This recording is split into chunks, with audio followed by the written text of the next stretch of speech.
इसको कंटिन्यू करता हूँ। हालांकि मैंने इसको डायरेक्ट बता दिया है, मैं टेंजेंट अल्फ़ा के फार्मूले से भी आपको निकालना सिखाऊंगा। टेंजेंट अल्फ़ा का क्या फार्मूला है आपका? टेंजेंट अल्फ़ा का फार्मूला है ये ऊपर नीचे साइन कोस किसका? उस एंगल का जो कि दोनों वेक्टर्स के बीच है, जिनको हमने ऐड करना है। हमने किन को ऐड करना है? ए वेक्टर के साथ बी वेक्टर को नहीं, ए वेक्टर के साथ माइनस बी वेक्टर को। उनके बीच में एंगल पाई माइनस थीटा है। ऊपर नीचे उस वेक्टर की मैग्नीट्यूड जिसके साथ अल्फा नहीं बना हुआ, किसके साथ अल्फा नहीं बना हुआ है? माइनस बी वेक्टर के साथ। माइनस बी वेक्टर की मैग्नीट्यूड बी होती है, नीचे ए। और आपको याद होगा यहाँ पर क्या था? माइनस साइन, यहाँ पर क्या था? सॉरी यहाँ पर प्लस साइन। माइनस साइन तो अपने आप आ जाएगा यहाँ से। टेंजेंट अल्फा की क्या वैल्यू आई? Sine 180 minus theta is sine theta B sine theta. और ये cos 180 minus theta A minus B cos theta, ये आया था। और क्योंकि ए और बी बराबर है तो टेंजेंट अल्फा की वैल्यू कितनी? A sine theta divide by A minus A cos theta. हालांकि यही बात आएगी जो पहले से बता चुका हूँ मैं, लेकिन ऐसे भी करके आपको देखना चाहिए।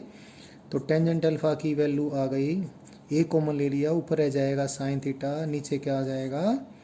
1 माइनस कोस थीटा। अब ट्रिग्नोमेट्री की लर्निंग जो आपकी रही है उसको मैं यूज़ करूँगा। साइन थीटा को लिख दूँ 2 sine theta by 2 cos theta by 2। 1 minus cos theta, इसको क्या लिखूँ? Twice of sine square theta by 2, ऊपर लिखा भी है। तो 2 से 2 कट जाएगा, साइन थीटा बाई 2 से साइन थीटा बाई 2 कट जाएगा, क्या रह जाएगा? ये रह जाएगा cos theta by 2 divide by sine theta by 2, यानी कोट थीटा बाई 2। तो हमने ये देखा कि इस केस में टेंजेंट अल्फ़ा की वैल्यू कितनी आ गई? टेंजेंट अल्फ़ा की वैल्यू आ गई ये क्या? Cot theta by 2। लेकिन आपको मालूम है cot 90 degree minus theta by 2 बराबर है टेंजेंट कोट थीटा बाई 2। आपको एक मालूम है टेंजेंट में ये मिसप्रिंट कर गया। टेंजेंट मुझे ये चाहिए ना, टेंजेंट काट के लिख देता हूँ, मुझे जो चाहिए वो करना है ना। टेंजेंट आपको मालूम है टेंजेंट ऑफ 90 डिग्री, 90 डिग्री को लिख दूँ मैं pi by 2 minus an angle is equal to cot of that angle, cot theta by 2। तो कोट थीटा बाई 2 को मैं ऐसे पुट कर देता हूँ। तो टेंजेंट अल्फ़ा क्या आ जाएगा? ये आ जाएगा tangent pi by 2 minus theta by 2। इसका मतलब दोनों का टेंजेंट इनवर्स ले लें, alpha is equal to pi by 2 minus theta by 2, जो हमने वैसे ही ऑब्टेन कर लिया था। देखें ज़रा पिछले पेज में अल्फ़ा की वैल्यू कितनी आ गई थी? पाई बाई 2 माइनस थीटा बाई 2। अब ऐसे करके भी यही आनी थी, ये लर्निंग करवानी थी इस तरीके को भी, तो मैंने ऐसा करवाया। तो हमने ये चीज़ जो देखी ये बड़ी इंपॉर्टेंट है, इसको मैं वापस से बनाता हूँ। इसके दिया मैंने जला दिया था इसके नीचे, इसका हक था दिया जलाने का। ये कोई वेक्टर था ए, उतनी ही मैग्नीट्यूड का ये वेक्टर था बी, और इन दो वेक्टर्स को ए और बी वेक्टर का मैंने डिफरेंस लिया था बच्चों। इनके बीच एंगल थीटा था, और क्या दिया था? ए और बी की मैग्नीट्यूड बराबर थी। ये माइनस बी वेक्टर आ गया था जिसकी मैग्नीट्यूड भी यही किसकी मैग्नीट्यूड है? माइनस बी वेक्टर की मैग्नीट्यूड है। तो ए वेक्टर और माइनस बी वेक्टर की मैग्नीट्यूड दोनों की सेम है। कितनी? ए है, ये माइनस बी वेक्टर है। इनका डिफरेंस वेक्टर जो आया था, ये डिफरेंस वेक्टर बिल्कुल बीचों बीच आया था इन दोनों के, ये एस वेक्टर। और एस वेक्टर की मैग्नीट्यूड कितनी आई थी? 2 into A into sine theta by 2 आई थी। आपको एक चीज़ अभी रिमाइंड करवा दूँ, दो बराबर मैग्नीट्यूड के वेक्टर जब ऐड करते थे तो उनके सम की मैग्नीट्यूड आई थी 2a कोस थीटा बाई 2, और डिफरेंस की 2a साइन थीटा बाई 2। तो थोड़ा आपने ध्यान रखना है इस स्पेशल केस का, very very very very very special case. क्या अगर थीटा बराबर है 60 डिग्री हो, जिन दो वेक्टर्स को बराबर मैग्नीट्यूड के वेक्टर्स को सब्ट्रैक्ट कर रहे, ये वेक्टर ए और ये वेक्टर बी, इनके बीच एंगल है 60 डिग्री, इनको सब्ट्रैक्ट कर रहे हैं। तो सब्ट्रैक्ट करने का मतलब जिन दो वेक्टर्स को ऐड कर रहे हैं उनके बीच कितना एंगल होगा? 120 डिग्री। और 120 डिग्री के एंगल पे दो बराबर मैग्नीट्यूड के वेक्टर हों तो रिजल्टेंट की मैग्नीट्यूड उनके बराबर ही होती है। ये आपने थोड़ी देर पहले लर्न किया था। तो ये जो डिफरेंस वेक्टर आएगा इसकी मैग्नीट्यूड भी ए ही आएगी। नहीं तो देख लो जरा इस फॉर्मूले को,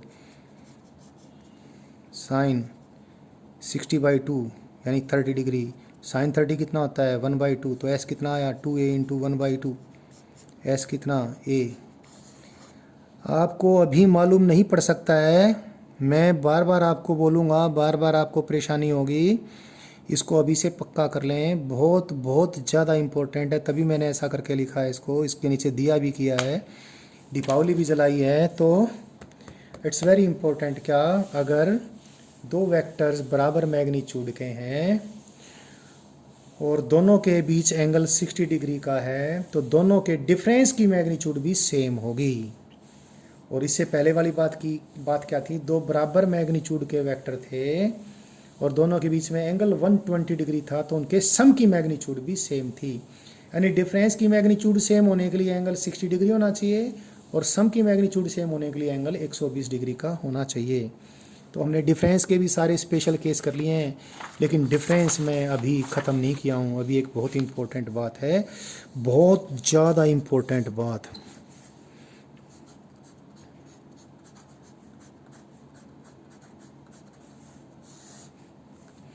इसकी इम्पोर्टेंस के लिए मेरे पास शब्द नहीं है, इतना बोलने से आप सीरियस हो गए होंगे और अच्छे से लर्न करेंगे। देखो भाई, वीडियो आपके पास रहेगी, कभी भी निकाल के वापस देख लेना इसको। ये कोई वेक्टर ए है, अभी मेरे प्रेजेंटेशन का सिंबल बाद में लिख दूंगा, और ये वेक्टर था भाई बी।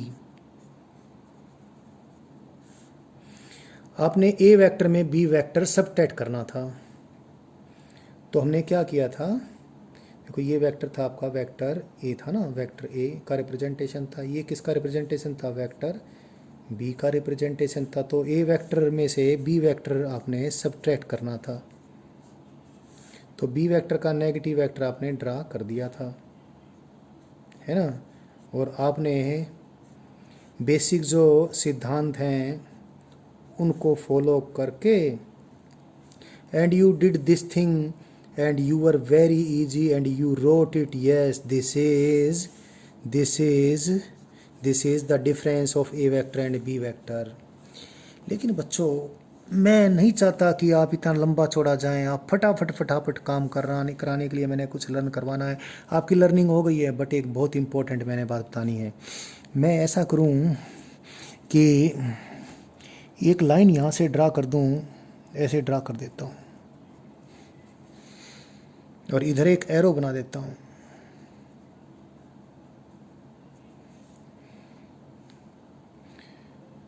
अब ये देखो ज़रा, पहले तो ये देख लें, अगर मैं यहाँ पर ये पैरेललोग्राम बनाया होता, ये पैरेललोग्राम जिसकी एक साइड क्या होती, ए होती और दूसरी साइड बी होती, तो ये पैरेललोग्राम अगर मैं ऐसा पैरेललोग्राम बनाया तो ये पैरेललोग्राम एक ही बात होती।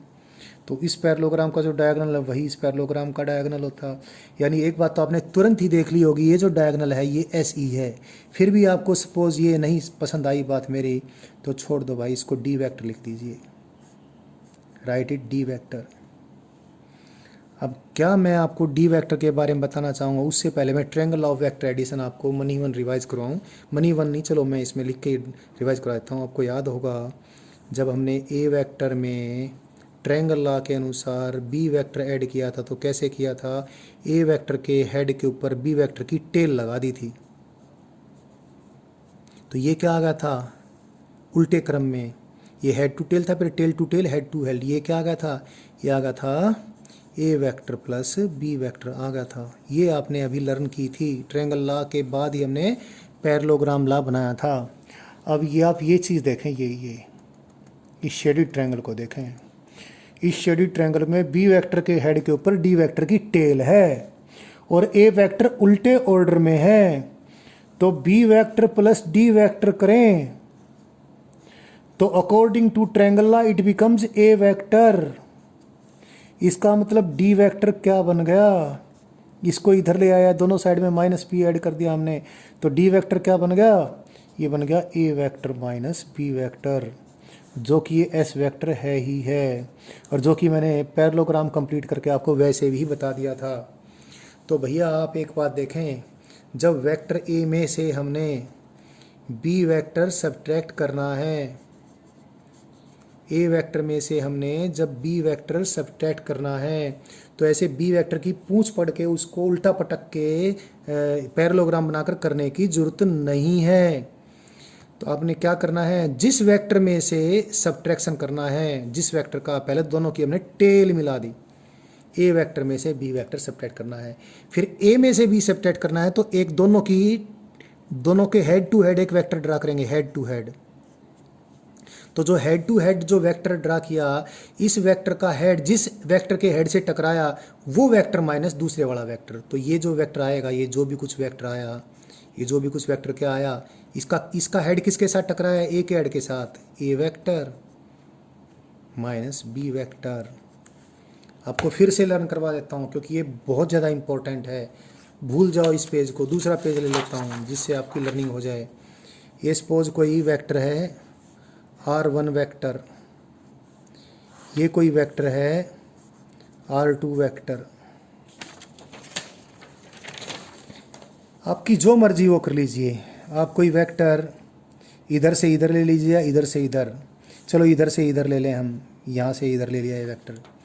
ये वेक्टर क्या है, वैसे मैंने लर्न जो करवाया है उसके अनुसार ये क्या है, ये है R2 vector minus R1 vector, लेकिन आपने लर्निंग ये पक्की करनी। सपोज इसको मैंने कोई वेक्टर कह दिया, suppose it is X vector, तो ट्रायंगल ला देखें, R1 वेक्टर के हेड के ऊपर X वेक्टर की टेल रखी हुई है, तो R1 vector plus X vector is equal to completing side के लॉन्ग जो वेक्टर है क्या, R2 वेक्टर। तो बताएं R वेक्टर क्या आ गया, R वेक्टर आ गया R2 वेक्टर, इसको इधर ले आया, नेगेटिव हो गया, माइनस R1 वेक्टर। तो ये लर्निंग आपकी पक्की होनी ही होनी चाहिए। एक बार फिर करवा देता हूँ, ये वेक्टर P वेक्टर, ये वेक्टर Q वेक्टर, तो भैया ये वेक्टर तो क्या हो जाएगा, देखो इसका सिर्फ पीछे रख रहा है, ये हो जाएगा P vector minus Q vector. और अगर ऐसा हो, ये हो L वेक्टर, ये हो N वेक्टर, तो ये क्या हो जाएगा, ये हो जाएगा L vector minus N vector. तो वेक्टर का सब्ट्रैक्शन आप डायरेक्ट ट्रायंगल्स को यूज करके कर लिया करें, बहुत ज़रूरी है। अभी ये बात थोड़ा एग्जाम्पल और कर लेते हैं इसका हम। एग्जाम्पल ये है भाई, देखो ज़रा, अभी हमने एक चीज़ देखी थी कि दो बराबर मैग्नीट्यूड के वेक्टर हैं, उनके बीच में एंगल 60 डिग्री का, ये वेक्टर A है और ये वेक्टर B है, दोनों की मैग्नीट्यूड बराबर है, A और B बराबर है मैग्नीट्यूड में, वेक्टर बराबर नहीं है, और दोनों के बीच में एंगल 60 डिग्री का है। तो हमने बताया था उनके डिफरेंस की मैग्नीट्यूड भी दोनों के बराबर ही होगी। अब देखो इससे हम डायरेक्ट देख लेंगे, ये इन दोनों का डिफरेंस है, यानी A vector minus B vector है, क्योंकि ये और ये बराबर साइड हैं और दोनों के बीच में एंगल 60 डिग्री का है, तो ये इक्विलेटरल ट्रायंगल बनेगी, सारे एंगल 60 डिग्री के हो जाएंगे और सारे एंगल 60 डिग्री हो जाएंगे, तो ये साइड भी A के बराबर हो जाएगी, A की मैग्नीट्यूड भी जो कि B की मैग्नीट्यूड के बराबर है वही S की मैग्नीट्यूड हो जाएगी। और जो हमने इसको अभी मैथमेटिकली करके देखा था, क्या, अगर बराबर मैग्नीट्यूड के वेक्टर उनके बीच में एंगल 60 डिग्री है तो उनके डिफरेंस की मैग्नीट्यूड भी किसी एक वेक्टर के मैग्नीट्यूड के बराबर आई थी, और ये हमने डायरेक्ट भी ऐसे देख लिया है। सो ये लर्निंग आपकी हो जानी चाहिए, बहुत इंपॉर्टेंट थी। यहाँ पर अभी एक बात और भी बचती है, ये भी मैं आपको बता देता हूँ, बहुत ज़रूरी है बच्चों, कि दो बराबर मैग्नीट्यूड के वेक्टर्स थे, ये कर चुके हैं लर्निंग, मैं इसको रिवाइज करवा रहा हूँ। ये वेक्टर A था और ये वेक्टर B था बच्चों, लेकिन A और B की मैग्नीट्यूड क्या थी, बराबर थी, ये इनके बीच में एंगल था थीटा। आपने अभी देख लिया, मैं उस प्रकार से नहीं करूँगा, अब हमेशा ऐसे ही करूँगा वेक्टरों का डिफरेंस। ये वेक्टर क्या हो जाएगा, A vector minus B vector, और ये वेक्टर क्या हो जाएगा, B vector minus A vector. इसको मैंने S वेक्टर लिखा जो कि A vector minus B vector है। और आपको मालूम है क्योंकि A और B बराबर हैं, तो ये जो सामने वाला जो साइड है जो कि इन दोनों का डिफरेंस को रिप्रेजेंट करेगी, S की मैग्नीट्यूड कितनी आई थी, 2A into sine theta by 2y थी। तो आप ये ध्यान रखें, ये इम्पोर्टेंट लर्निंग है। कैसे आप देखें ज़रा, ये कोई L साइज के इतनी मैग्नीट्यूड के दो वेक्टर्स हैं जो किसी आइसोसेलेस ट्रायंगल की दो साइड से रिप्रेजेंट कर दिए गए, इनके बीच में एंगल थीटा है, तो सामने वाली जो साइड होगी वो दोनों के डिफरेंस को रिप्रेजेंट करेगी, तो कितनी हो जाएगी, 2L into sine theta by 2 हो जाएगी। Please learn it completely.